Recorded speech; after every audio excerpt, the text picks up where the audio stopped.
ওইদিকে নাও ওইদিকে নাও আস্তে আস্তে। শোনো, আজকে আর তুমি বাইরে যাবা না, ঠিক আছে? এই যে হাত পা ধোয়াই দিতেছি, ঘরে গিয়ে বিশ্রাম করবা, রোদের মধ্যে যাওয়ার কোনো দরকার নেই। কি সুন্দর এই জায়গায় স্বামীর সেবা করা হইতেছে না? ওইদিকে আমার সংসারে আগুন লাগাই দিয়া এদিকে নিজে সুখে শান্তিতে সংসার করবা না? তোমার সংসারে আগুন লাগাইলাম? কি কইতাছো উল্টা পাল্টা কথা, কিছু তো বুঝতাছি না। কিছু বুঝো না, কচি খুকি তুমি। আমার স্বামী তোমাকে বাড়িতে আইসে পর কি পানি পড়া খাওয়াই দিছো, যার লিগে যে আমার সংসার অশান্তি শুরু করছে।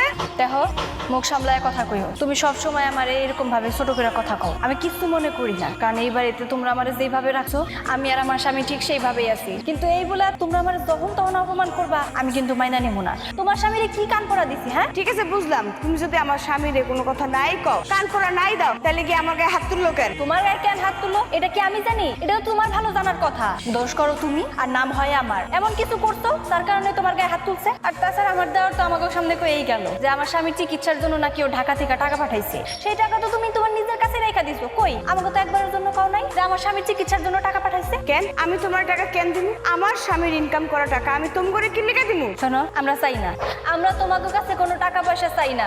জুয়েল ভালোবাসে ওর ভাইরে টাকা দিছিল, কিন্তু আমরা তো চাই নাই, তাই না? দাও নাই যেহেতু দাও নাই, কথা তো ওইখানে শেষ। কেন এখন বাড়তেছে? আর এই যে আপনি অসুস্থ বিছনায় পড়ে আছেন কেন? মরতে পারেন না? মরলেই তো সব অশান্তি শেষ হয়ে যায়। ছোট বউ চুপ করো, তুমি ভুলে যাও না আমি তোমার ভাসুর, আর ভাসুর কিন্তু বাবা সমতুল্য। আপনি আমার বাবার মতো, বাবা তো আর না। আর আপনার কত বড় সাহস, আপনি আমার বাপকে নিয়ে কথা কন? কই আমার বাপ আর কই আপনি? তোমার যত বড় মুখ না তত বড় কথা। আজকা তোমার স্বামী হয়ে গেছে, তোমার স্বামী কেমন বড় হয়েছে, কেমন লেখাপড়া করছে সে খবর রাখতো? রাখো নাই তো? দিন রাত পরিশ্রম করে লেখাপড়া করাইছি, সবকিছু করছি। আজকে ইনকাম করে বইলা সব টাকা তোমার লাগবে, আর আমার চিকিৎসা টাকা পাঠাইছে তুমি জানাও পর্যন্ত নাই। আপনি বড়, তা বড়র দায়িত্ব পালন করবেন না? এখন সেই হিসাবে কি আমার জামাই ছোট হয়ে আপনার দায়িত্ব পালন করবো নাকি? আমার জামাই কি ভান্ডার খুলে বসে যে আপনার খালি চিকিৎসার লেখা টাকা ঢালতেই থাকবো? তাই তো, বড় ভাই যেহেতু ছোট ভাইয়ের দায়িত্ব পালন করছে, এখন ছোট ভাই যেহেতু বড় ভাইয়ের দায়িত্ব পালন করতে চাইতেছে, তাহলে তোমার তো সমস্যা কোন জায়গায়? তোমার তো সমস্যা হওয়ার কথা না? আমার অনেক সমস্যা। আমার জামাই কষ্ট করে টাকা ইনকাম করে, আর সেই টাকা আমি আপনাকে দিতে পারুম না। আমাদের ভবিষ্যৎ বলে একটা কথা আছে, তাই না? আর শুনেন, আপনার একটা কথা কান খুলে শুনে রাখেন, আপনাদের দুজনে জানি আমার স্বামীর আশেপাশে না দেখি। আর এই যে বড় ভাবি, আমার জামাই যে দুদিন বাড়িতে থাকবো, ভুলেও তার কাছে কোনো টাকা পয়সা চাইবেন না, তাহলে কিন্তু খুব খারাপ হয়ে যাবো, কয়ে দিলাম। কইলাম তো, তোমাকে টাকা আমরা চাই না, আর কোনোদিনও চামও না। আমার স্বামী অসুস্থ তো থাকুক না, এরকম অসুস্থ বিছানায় পড়ে থাকুক, তবুও তোমাকে কাছে এক টাকাও চাই নিব না। আর হ্যাঁ, এখান থেকে চলে যাও। একটা বারের জন্য আমার ছোট করে কথা কবা না। তুমি ভুলে যাও না যে তুমি আমার ছোট ছোট ছোটর মতো থাকবা। হ্যাঁ, আমি এখন যাইতাছি। আমিও দেখবো আপনারা এই বাড়িতে কেমনে সুখে শান্তিতে সংসার করেন। আমি না একটা জিনিস বুঝি না, তোমার ভাইটা এত ভালো মানুষ, তোমার ভাইয়ের বউটা এত খারাপ কেমনে হইলো? কই মিলঝিল করে থাকবো, সংসারটারে হাসি খুশিতে ভরায় দিব, তা না সবসময় আমার সাথে লাইগা থাকে। সবকিছু হয়েছে পারিবারিক শিক্ষা, বুঝছো? যার মধ্যে পারিবারিক শিক্ষা নাই তারা পরিবার কি বুঝবো কিভাবে? ভাত দাও। এই বউ, শোনো, তোমার লাগে আমার কিছু কথা আছে। কি কথা মা? কোন কথা হইলো, দেখো তোমাকে নিয়ে বাড়ির মধ্যে অনেক অশান্তি, তাই আমি এই অশান্তি থেকে মুক্তি চাই। মুক্তি চান মানে? আমি তো কিছু বুঝলাম না। আর আমি মুক্তি দেওয়ার কে যে আপনি আমার এইসব কইতাছেন? ও মা, আমি কে মানে? তুই তো সমস্ত নষ্টের মূল। তুই যদি ভালো হইতি, তুই যদি ঠিক মতো কাম করতি, তাহলে তো আমার সংসারে এত অশান্তি হয় না। তুই সংসারও কাম করবি না, তোর জামাইও চাকরি করে টাকা দিব না, তোকে আমি পালন কি জন্য? তাই আমি চিন্তা ভাবনা করে দেখলাম যে আমার বাড়ি থেকে চলে যা। মা, আপনি এই কথাগুলো কইতে পারলেন? আপনারা তো নিজের চোখে সবকিছু দেখেন। সকালে ঘুম থেকে ওঠার পরে সেই গাদার মতো খাটতেই থাকি। একটা মিনিটের জন্য কোনো সময় বসি পর্যন্ত না, সেই রাত পর্যন্ত কাজ আমার করতে হয়। আর আপনি কিনা কইতাছেন আমি সংসারে কোনো কাজ কামই করি না? আমি যদি এই সংসারে কাজ কাম না করি, তাহলে এই সংসারে কাজ করে কে? আপনার ছোট বউ, ও তো পায়ের উপর পা দিয়া বসে থাকে। আপনিও তো কোনো সংসারের কাজে হাত লাগান না, তাহলে এই কাজগুলো করে কে? আমিই তো করি। তুমি আমার 14 গোষ্ঠী উদ্ধার করো। আমার সাপ কথা, তুমি বাইরাও, যদি মনে চায় তোমার স্বামীর লগে করে নিয়ে যাও। আমি তোমার এত বক্তৃতা শুনতে চাই না। মা, আমি আপনার একটা কথা কই, আপনি বেয়াদবি নিয়েন না। আপনি যেভাবে কথা কইতাছেন তাতে মনে হইতেছে আপনি খুব স্বার্থপর মানুষ একজন। হ্যাঁ, তুই আমার সাত খবর কইলি, বইয়া বইয়া খাবি, কাম করবি না,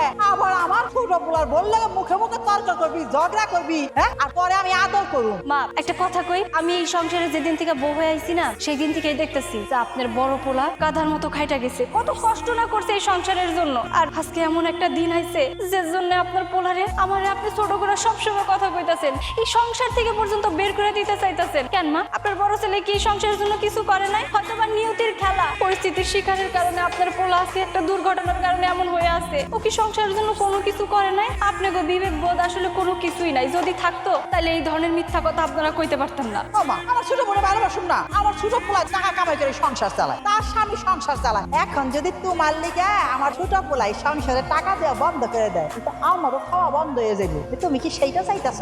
মা, আপনি কেমন না কোন তো? আপনি এক চোখে নুন আর এক চোখে তেল বেচতেছেন, ওই একই পেটে তো দুই সন্তানকে রাখছিলেন, তাহলে দুইজনের প্রতি আপনার মায়া মহব্বত এরকম কেন? আপনি ছোট পোলারা যেরকম ভালোবাসেন বড় পোলারা এরকম ভালোবাসতে পারতেছেন না? ও হয়তো বা এখন অসুস্থ, দুদিন পর তো সুস্থ হয়ে যাইতেও পারে। আপনি একটু সময় নিয়ে দেখতেন। আসলে কি জানেন মা, আপনার বুঝায় কোনো লাভ হইব না। আপনি একজন স্বার্থপর এবং লোভী মা, আপনার মনের মধ্যে অনেক লোভ, আপনি যা করতেছেন অনেক অন্যায় করতেছেন। কি কইলে তুই? মা আমি যা কইছি একদম ঠিক কথা কইছি। ঠিক কথা কইছস তুই, ঠিক কথা কইছস মা, ঠিক কথা কইছস মা, ঠিক কথা লাগতাছে এই বৌমারে মারতেছ কেন? মারতাছি কেন মানে? মারার কাম করছে তাই মারতাছি। তুই আমার মুখে মুখে তর্ক করে। এই তর্ক করে তারে বুঝাও, মারতে হইব।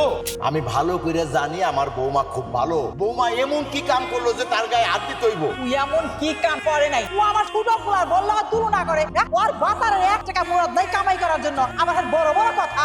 এই তুমি যে এই খোঁটাটা দিলা, আমার বড় পোলা কি কামাই করে নাই? হ্যাঁ, টাকা পয়সা ইনকাম করে নাই? এই সংসারে কি খরচ করে নাই? হ্যাঁ, এখন সে অসুস্থ হয়ে গেছে আর তুমি এখন খোঁটা দিতেছো? যখন করছে তখন খাইছে, এখন করতে পারবো না আর খাইতেও পারবো। এই শোনো, আমার দিক দেখো। আচ্ছা তুমি মা না? হ্যাঁ, এক চোখে তেল এক চোখে নুন, কেন এরকম করো কেন? হ্যাঁ, কেন? আমি যদি মা হই তাহলে দুই পোলাটাই খাওয়ার অধিকার আমার আছে। ছোট পোলাই খালি খাওয়াইবো, বড়টাই খাওয়াইবো না। ও তো ব্যাগ ধরে রয়েছে, ও অসুস্থ না, ও ভালো, ও বম কিনে রয়েছে কাম যাতে না করতে। আল্লাহর দোহাই লাগে, এটা মিথ্যা কথা কইেন না মা। আপনার পোলা কোনো অভিনয় করতেছে না। একটা মানুষ এত অভিনয় কোনোদিনও করতে পারে না। ওর সাথে তো আমি সব সময় থাকি, আমি খুব ভালো করে জানি যে ও কেমন কষ্টে আছে, কতটা কষ্টে আছে। তবে যদি অভিনয়ের কথা কন, হ্যাঁ আপনার পোলা অভিনয় করতেছে, সব সময় ভালো থাকার অভিনয় করতেছে, নিজের মনটারে শক্ত করে ধইরা রাখছে। এই যে আপনার এত এত কথা কন না, ও এক কানে নিয়ে আরেক কান দিয়ে বের করে দিতেছে। কেন জানেন? কারণ দিন শেষে আপনি একজন মা, ও সব সময় ভাবে মা যত যাই হোক আমারই তো মা, আর আপনি কি না? এই শোন, আমি তোমার এত তেল দিয়া কথা শুনতে চাই না। তুই এখন আমার বাড়ি থেকে বাইরে, আর যদি মনে করো তোর স্বামীরে লইয়া যা, তাহলে অরে লইয়া বাইরে আমার বাড়ি, তোরে আমি এই বাড়িতে রাখুন না। এই কি কইলা? কান দিয়ে শোনো কি কইছি? এই আমার একটা কথা শোনো। ছাড়া। শোনো, কি শুনবো? তুমি আমার লাগে আহো, ছাড়া। আহো কইতেছি।